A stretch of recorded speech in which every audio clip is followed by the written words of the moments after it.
This is Karen Johnson, and we're here with another edition of the Proctors History series in which we create video to preserve the history of Proctors Theater. The date today is December 2nd, 2016, and we're very fortunate to have as our guest today Paul Moore, who's been engaged with Proctors for a very long time, even as a teenager. So tell me your first memories of Proctors.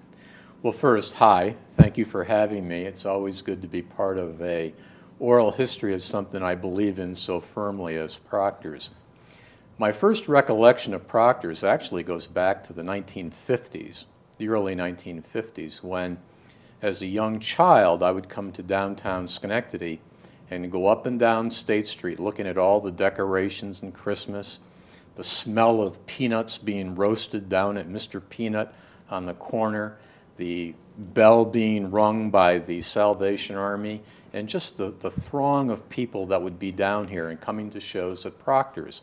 In those days, my memory and my perception of Proctors was basically as a movie house, because we saw movies here. The Broadway days were long gone, and I came down here as part of a process of watching films here, down to State Theater, over at the Plaza Theater. Downtown Schenectady was very, very vibrant then, and a great place to be. And lots of movies, it sounded And like. lots of movies, yes. It was a good babysitter.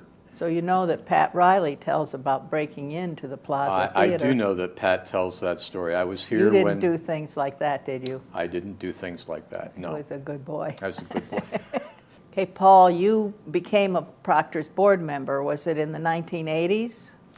Actually, it was long before that. Okay. I shouldn't say long before that, but it was before that.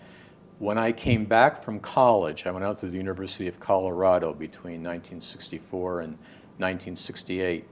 When I came back, a dear woman, Irene Prazak, talked to me about going on the board of directors at Proctors. I was a young man at that time working in Albany for the state government. And she said that it would be good to have somebody with your perspective on the board. Now, I knew nothing about the arts other than going to see pictures down here and movies. But it intrigued me because I wanted to see how an organization really ran. So I did. I got on the board in the early 1970s when the theater first reopened after it was saved from the wrecking ball by some very, very forward-looking community leaders. And the theater at that time was primarily a movie house transitioning into a performing arts center. Mm-hmm.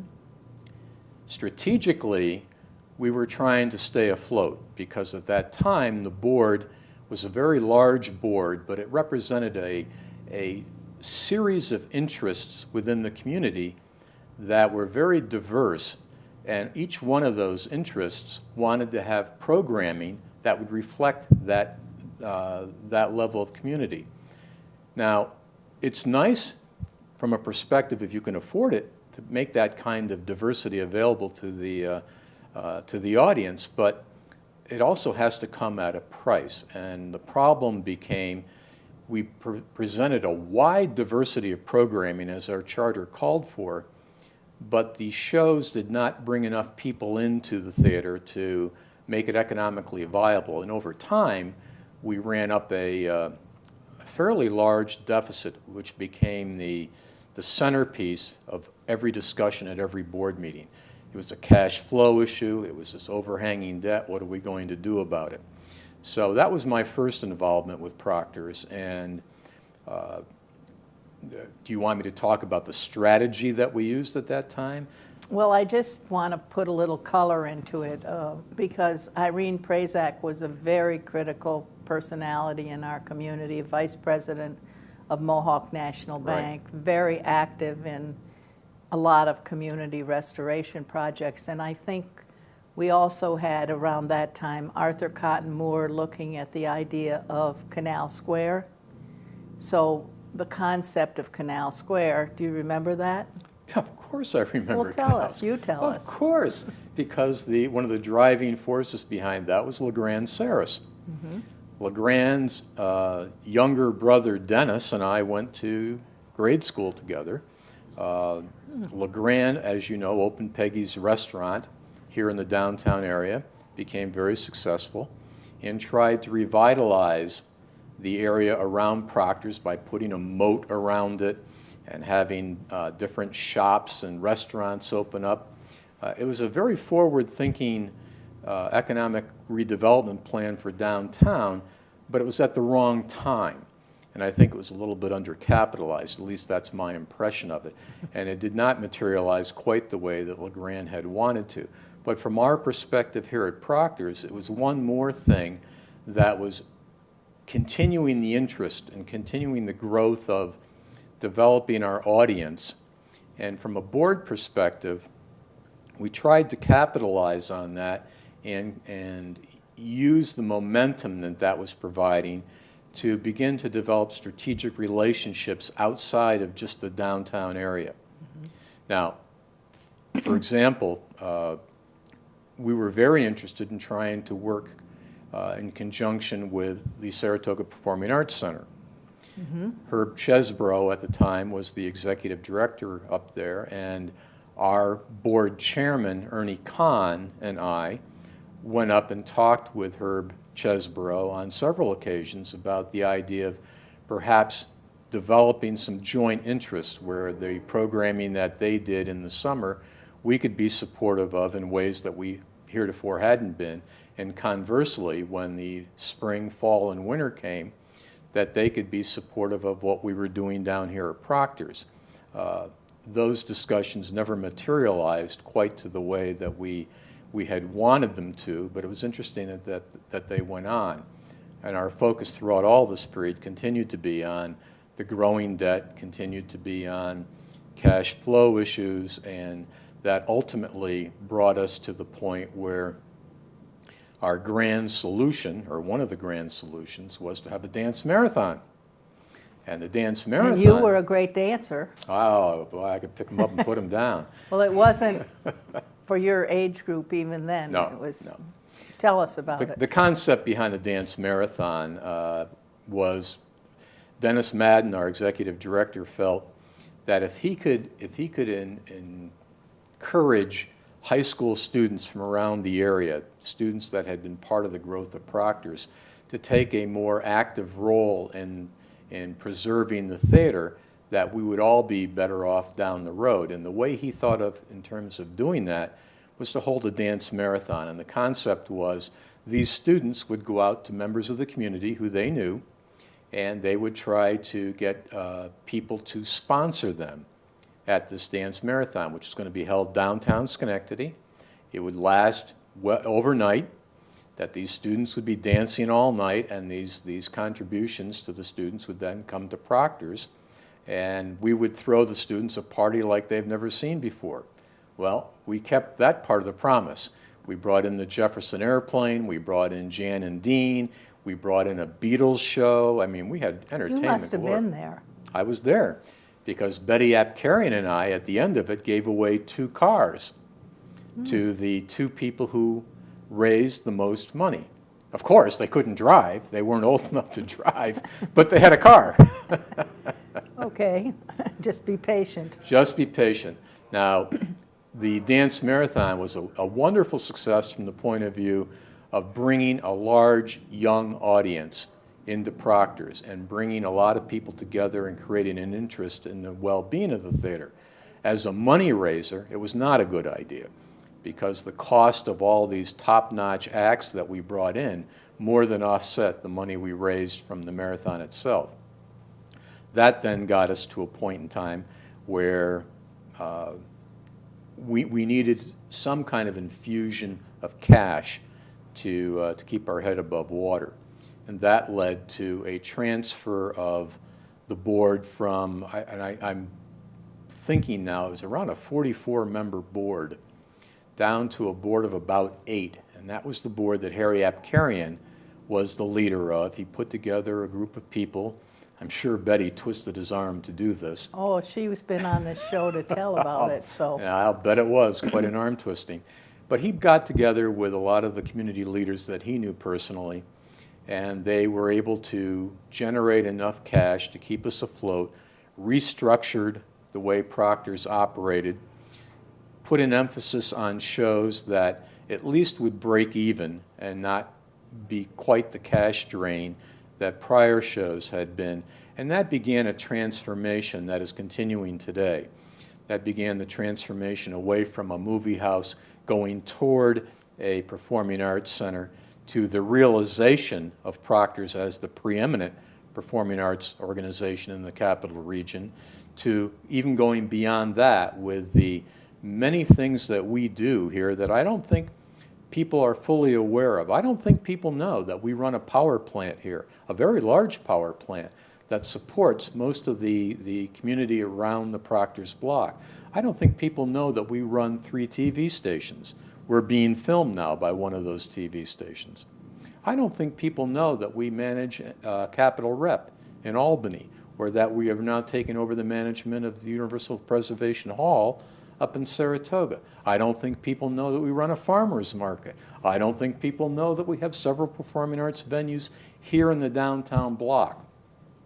All of that has transformed Proctors, in my mind, from a performing arts venue to a brand. We are a brand name now, the Proctors brand. And I think and hope that within the community, the larger community of the capital region and beyond, that brand is viewed as a quality brand. Everything that we touch is associated with quality. Now, can I just touch base a little? Please. Because you've gone over many years, and I want to make sure that people understand. You were on the board when it basically turned over the control of Proctors to this, what we call business board, Right. that were recruited by Harry Apkarian, and then you went off the board just as I did at that time. Right. And then time passed, and you went back on the board of Proctors, the Proctors that has Philip Morris as the executive. And so you've really been through a lot of the history, and you've been describing it in a very good way. One of the things that intrigues me about the things people don't know is there's the Schenectady Hall of Fame, Sports Hall of Fame, and you decided that it was up in Saratoga too long, it ought to come back to Schenectady, and tell me what you did about that. Well, first of all, you're giving me too much credit for this. The Schenectady City School District Athletic Hall of Fame is a wonderful event. It's a wonderful event, and people who are familiar with Schenectady and the Schenectady schools ought to come to this. It's every September. It got to a point where it was so big, it was outgrowing any venue here in Schenectady. There was no place that could hold it. And we held it up in the Hall of Springs in Saratoga because they could accommodate. Sometimes we would have a crowd as high as 600 people for a sit-down dinner. And when I went back on the board here at Proctors, it seemed to me that this would be a wonderful venue to have that kind of an event, because we could have that number of people on a sit-down dinner on the stage at Proctors. And if you're being elected into a Hall of Fame for your accomplishments as a student athlete in Schenectady, what better place to have it than Proctors, and be able to look out at this stunning, stunning building and have the people that know and love you be in an audience to support you, having your name on the marquee. And we film it. We have films that's done by Open Stage Media here at Proctors, and they can have a copy of that CD of the event. So bringing it back here was something that was sort of a no-brainer, but there is a committee that dictates what happens with that Hall of Fame. And when we presented the idea to them, they thought about it for quite some time. And when they finally did make the move, I think they all agreed that it was well worth doing. It was something that has brought yet another major activity into downtown Schenectady and made Proctors a hub of community redevelopment and activity that goes on here, you know, year-round. We're busy every day down here at Proctors, as you well know. Right. So you took people who were athletes that went to the Schenectady City Schools and brought them back to show them something about Schenectady they could really be proud of, no matter where they lived today. That's correct. Well, and you're fond of bringing up with me an example of Pat Riley. Pat is probably at the moment the most famous Schenectadian that people know about. And when Pat comes back here, which he does very frequently to these Hall of Fame dinners, he's fond of talking about his days as a youth and how he was involved with Proctors, sometimes in ways in which we sort of smile about, because he was able to come into the theater without a ticket. And let all his friends in. He doesn't do that now, but he talks fondly about those days. But people who have gone away from Schenectady, their career has taken them out of town, and they come back because of this Hall of Fame dinner. All of them marvel at Proctors. They marvel at the way in which it has been a transformative venue for the area around Proctors. And I think anybody that comes into downtown Schenectady can see that. But it's just one event. We're around for 1,800 shows a year. There are over 500,000 people that annually come in and enjoy entertainment here at Proctors. And that doesn't even touch on close to 50,000 kids every year who we bring in here for classes, for various forms of entertainment, to get them involved in cultural activities that they otherwise wouldn't have available to them. And I don't mean just people from the area. As part of my work on the board as chairman of the Relationships Committee, we've looked at where people come from that come to Proctors. I think people would be amazed to know that we get significant people coming from as far away as Buffalo, from Maine, from Montreal, from New York City and Long Island. And I'm just not talking one or two people, but clusters of people who, there are enough of them that they show up on our radar. And that to me is fascinating, just absolutely fascinating. And we serve over 200 school districts within the greater Capital District. There are 22 counties that we have kids coming down on buses to enjoy Proctors and to get take advantage of the educational opportunities that we have. I'm very proud of that. Tell our audience a little bit about what the role of the board is in managing the theater. I don't know. I've been on it twice. I don't know what we do. No, yes, you do. Just, you got to tell it, though. Well, I'll tell it from a personal perspective, and maybe that will shine some light on it. The new board, the board that has been formed as the successor to Harry Apkarian's initial effort, was broadened out to, I think we have 34, 35, 36 board members, something in that area now. And these people come from the entire region. They aren't Schenectady-centric. They aren't even Capital District-centric necessarily.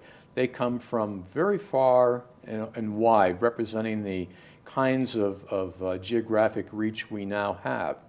And the board members today, unlike when I was first on the board, now are financially involved with us. They make a substantial financial contribution every year, and every board member does this. It's a requirement that they do it.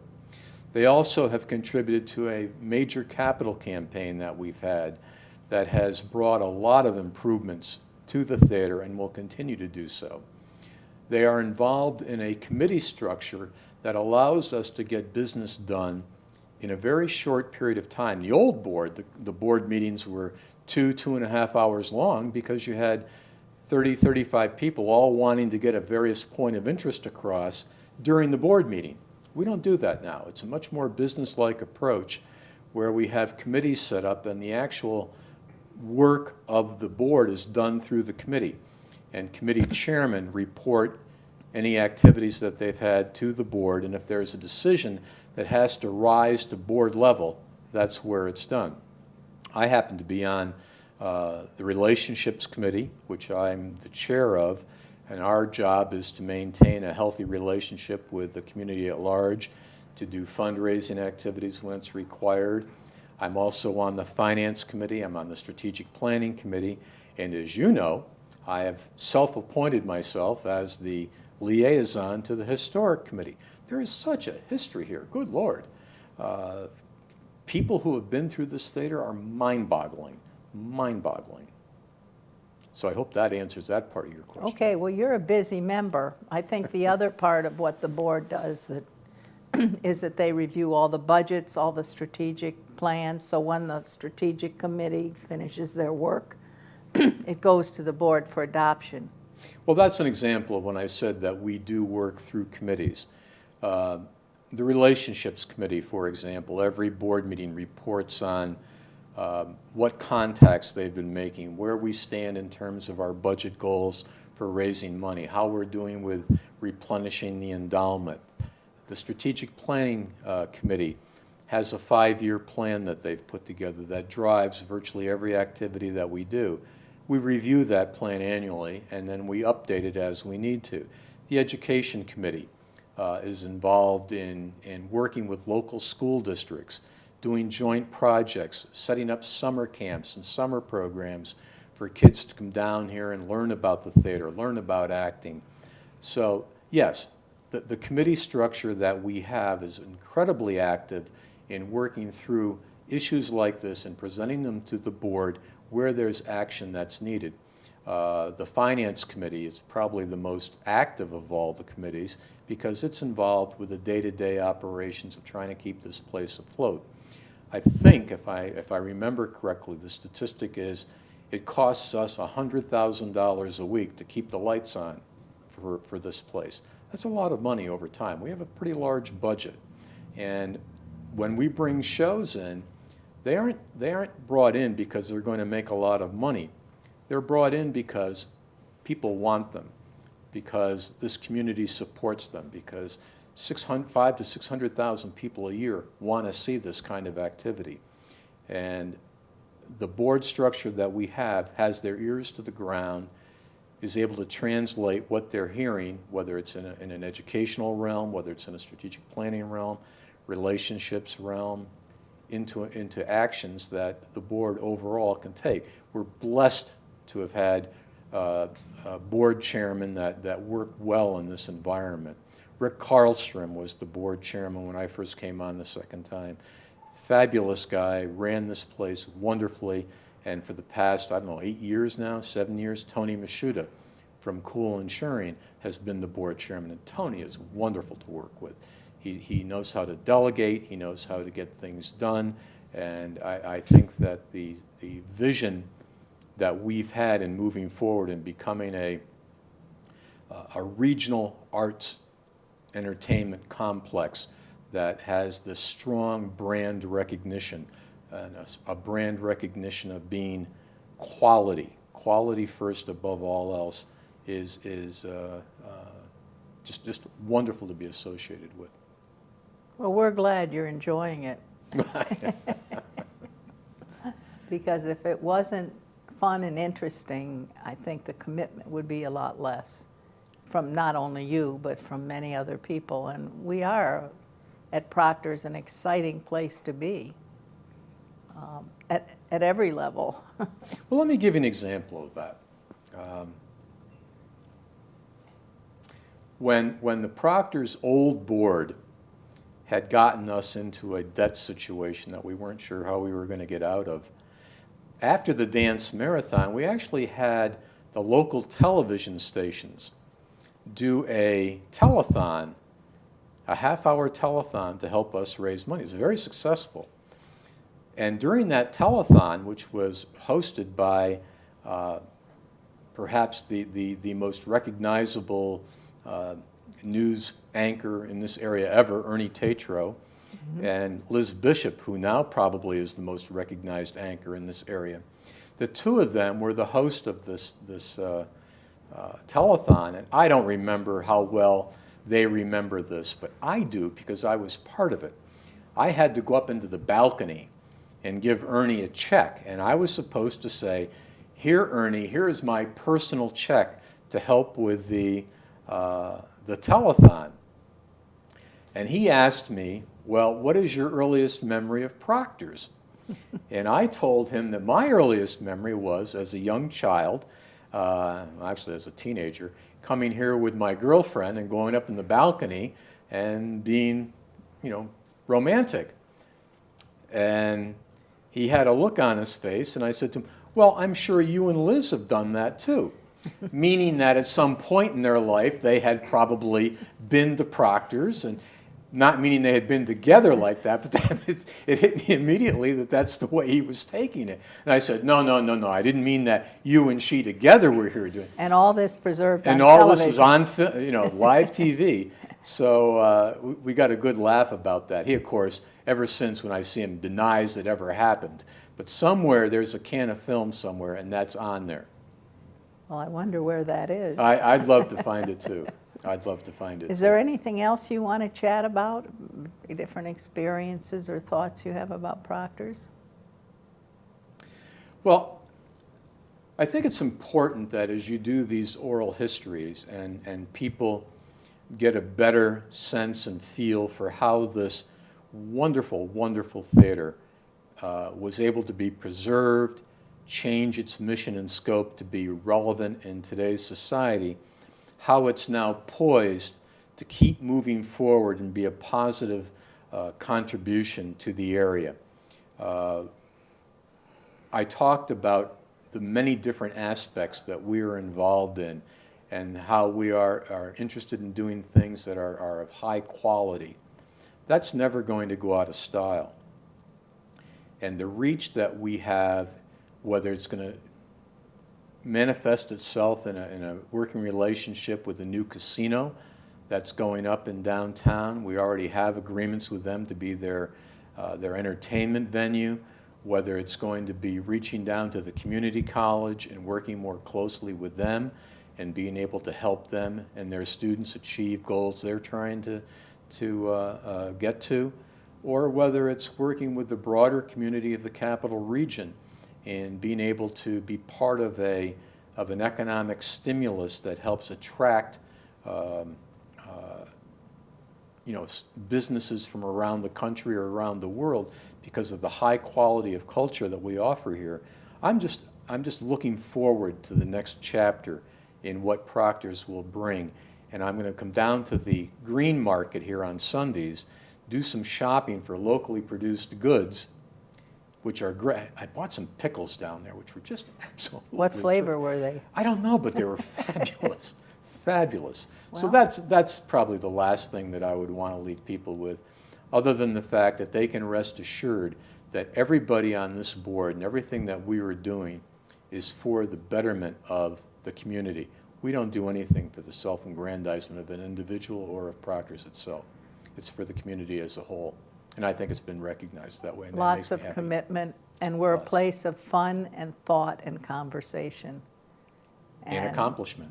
And all very important. Yes. So, Paul, thank you so much for being with us today. It's been my pleasure. Thank you for having me. And I just want to remind everybody, it's December 2nd, 2016. This has been the Proctors History Committee Oral History Project. And we've had as our guest today Paul Moore, board member twice and great fan of Proctors. And we thank you again for your time, Paul. You're welcome.